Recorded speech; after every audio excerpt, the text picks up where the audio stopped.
Cool. And we've got something that's gone to a little bit of a virtual world in a couple of ways, Damien. Yes, something a bit different. Reviewing this week was a PlayStation VR2 headset with Gran Turismo 7. I spent a bit of time with it.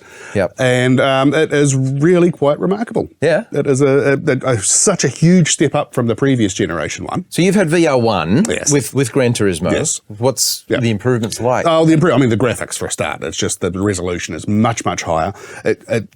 Probably the cleverest feature in it is the eye tracking. So you're wearing the headset and it actually tracks where you're looking inside the headset. So there's some games that you can run through the menus just by looking at them. But in Gran Turismo, what it does is the area of the screen that you're looking at is rendered in full resolution. Every other area on the screen drops down to a much lower resolution.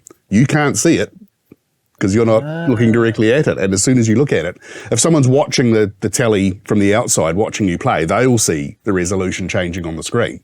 It's like a focus point. Yeah, basically. But it just helps the PlayStation render everything faster by dropping the resolution on everything else. But it's absolutely amazing. The absolute highlight is not actually the racing in Gran Turismo. This time around, you can actually race everything.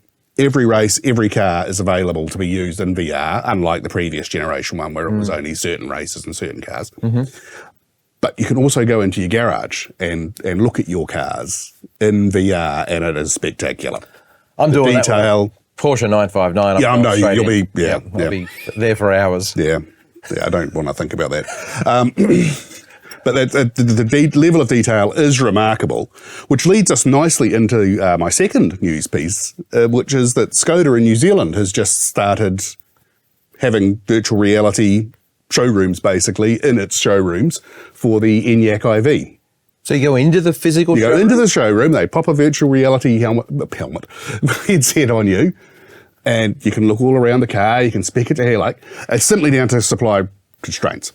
They can only get one model of car, basically, in at the moment. Because if a car's sitting there in the showroom, why would you go to a VR headset? They've only got the one spec. I think they've got the Sportline Max, which is like the SUV with everything. But they don't have the lower spec one, and in particular, they don't have the coupe, which they are going to be selling. So I think people want to see sort of what the coupe looks like in certain colours and everything. Okay. So you go to a physical live showroom and then put a computer headset on. Yes, to look at the car. Yep. But apparently it's they've had several customers sign sales agreements on the back of the virtual reality experience. Wow. And I think this is something new, actually, for New Zealand, because they're doing it in the Czech Republic, but only in a few dealerships. In New Zealand, it's actually nationwide. So we're the first country in the world to have nationwide. First country outside Europe Skoda, and first in the world to do nationwide. Wow, interesting. So if you want a VR experience, go to Skoda. Yeah. Have a look at your ENIAC in detail. And having to say, I'm assuming it's going to be a similar graphical fidelity as the Gran Turismo 7 one, and like the level of detail is staggering.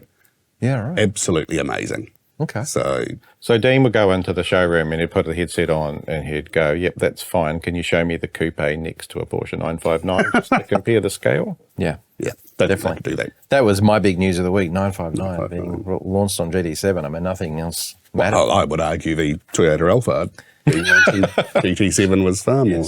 But anyway, that's me.